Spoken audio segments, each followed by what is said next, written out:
हजरत उमर बैठे थे दरबार में, एक शख्स आके खड़ा हो गया। उमर अपनी मौत को नहीं भूलना। हजरत उमर यूं कांपते हैं जिस तरह बेत की शाख कांपती है। कहा मियां रोज आ जाया कर और मुझे रोज ये मैसेज दे दिया कर। भरी बज़म में वो आके कहता है उमर मौत को नहीं भूलना। महीने के बाद मुशाहरा भी देते हैं। एक दिन आया, उसका शुक्रिया अदा किया, आज के बाद नहीं आना। मुझसे कोई गुस्ताखी हो गई? नहीं। कोई और शख्स आने लगा? नहीं।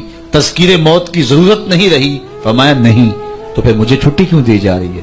तो हजरत उमर रोए, दाढ़ी पे हाथ रखा, एक बाल अलग करके कहा ये देख मेरी दाढ़ी में सफेद बाल आ गया। अब तेरे आने की जरूरत नहीं है, ये बाल ही मुझे चैन से नहीं बैठने देगा। हमारी तो पूरी दाढ़ी भी सफेद हो जाए ना। मियां साहब बोले हड्डियां कंबन, गोडे खड़कन ते उड़ गया लक तेरा, अजे भी बदियों बाज ना आयो, जियो मरद दलेरा। अल्लाह कुरान में फरमाता है लोगों का आग पे कितना हौसला है, कितना हौसला है लोगों का आग पे। कहते देख लेंगे। कोई कहता फलां बख्शा गया तो मैं भी बख्शा जाऊंगा।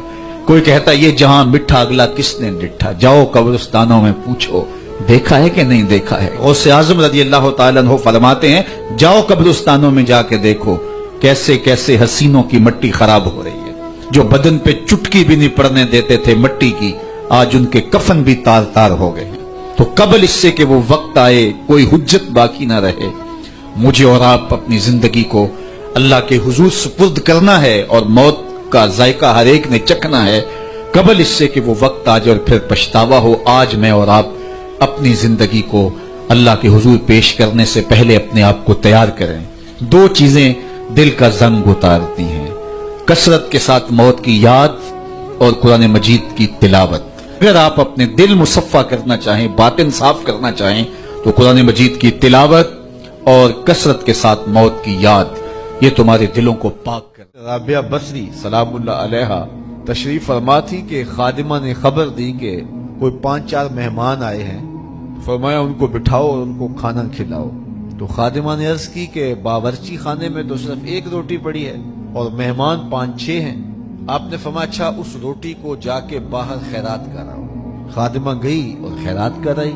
हजरत राबिया बसरी का हुक्म था, वरना अकल तो यही कहती है कि एक और है बाकी और हासिल की जाए और मेहमानों की खातर मदारत की जाए। तो वो एक रोटी भी खैरात कराई। थोड़ी देर के बाद दरवाजे पे दस्तक हुई। पूछा दरवाजे पे कौन है? कहा मैं गुलाम हूँ और हमारे आका ने आपकी तरफ खाना भेजा है। खातिमा ने खाना वसूल किया। हजरत राबिया को कहा कि ये किसी ने खाना भेजा है। आपने फरमाया देखो। कपड़ा उठाया, देखा तो 5 रोटियां थी।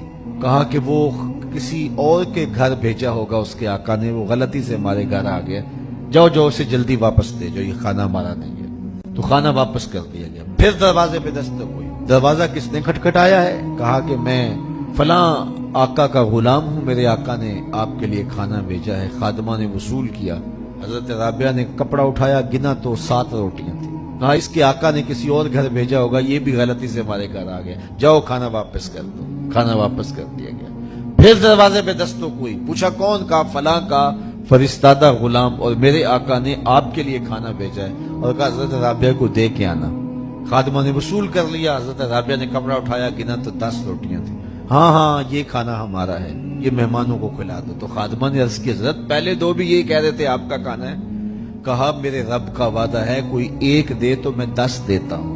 पहले 5 रोटियां थी, फिर 7 थी। मैंने कहा मेरे मालिक 10 पूरी करेगा तो तेरी बंदी वसूल करेगा। जो एक नेकी करे करता एक है, सवाब 10 का अता होता है। ये अल्लाह की करम नवाजियों के जमाने में एक गैर मुस्लिम ने इस्लाम कबूल किया तो उसे पूछा गया कि इस्लाम की किस कदर ने तुझे मुतासर किया। तो वो बोला कि सीरत का सिर्फ एक वाकया मेरी हिदायत का सबब बन गया।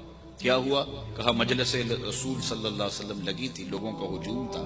एक शख्स ने अर्ज की हुजूर मेरे लिए दुआ कर दीजिए, मेरा बच्चा कई दिनों से गुम है, मिल नहीं रहा, मिल जाए। कबल इससे कि हुजूर के हाथ उठते और इजाबत के सारे दर खुल जाते। एक शख्स मजलिस में मौजूद था, खड़ा हो गया, हुजूर मैं अभी अभी फलां बाग के करीब से गुजर के आया हूँ और मैं इसके बच्चे को जानता हूँ, वहां मैंने बच्चों के साथ खेलते हुए देखा। बाप ने जब सुना कि मेरा बच्चा फलां बाग में है तो उसने दौड़ लगा दी। फरमाया से बुलाओ। बुलाया गया। बहुत जल्दी। जी हुजूर आप जानते हैं एक बाप के जज्बात क्या होते हैं? कहा अच्छी तरह आगाह हूं, लेकिन तुम्हें बुलाया है तो बुलाने का भी एक मकसद था। जी हुजूर इरशाद फरमाइए। फरमाया जब बाग जाओ, बच्चों के साथ अपने बच्चे को खेलता हुआ देख लो तो बेटा बेटा कह के आवाजें न देने लग जाना। जो नाम रखा है उस नाम से पुकार।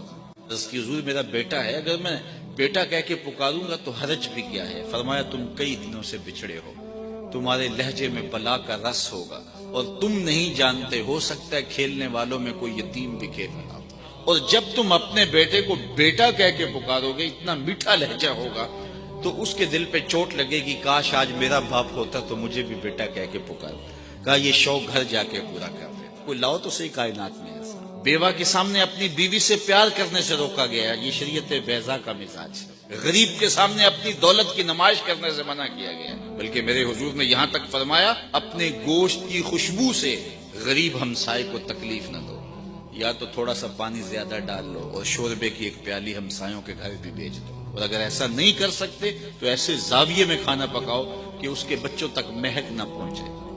بچے ہوتے ہیں، ضد کر بیٹھے تو وہ مزدور کیسے ضد پوری کرے گا؟ ان بلکتے بچوں کے آنسو کون پوچھے گا؟ تو کہا حضور کی سیرت کے اس واقعہ نے کہ یتیم کے سامنے اپنے بچے سے بھی پیار نہیں کرنا اور اس کو بھی جو ہے وہ بیٹا کہہ کے آواز نہیں دینی، اس نے مجھے بتایا کہ کتنی نزاکت قلبیہ کا لحاظ رکھنے والے حضور ہیں۔ رب بھی قرآن میں کہتا ہے عزیز علیہ ما عنتم، تمہارا مشقت میں پڑنا نبی پہ گراں گزرتا ہے۔ اے امتی تیرے پاؤں میں کانٹا چبھے تو تکلیف مجھے ہوتی ہے۔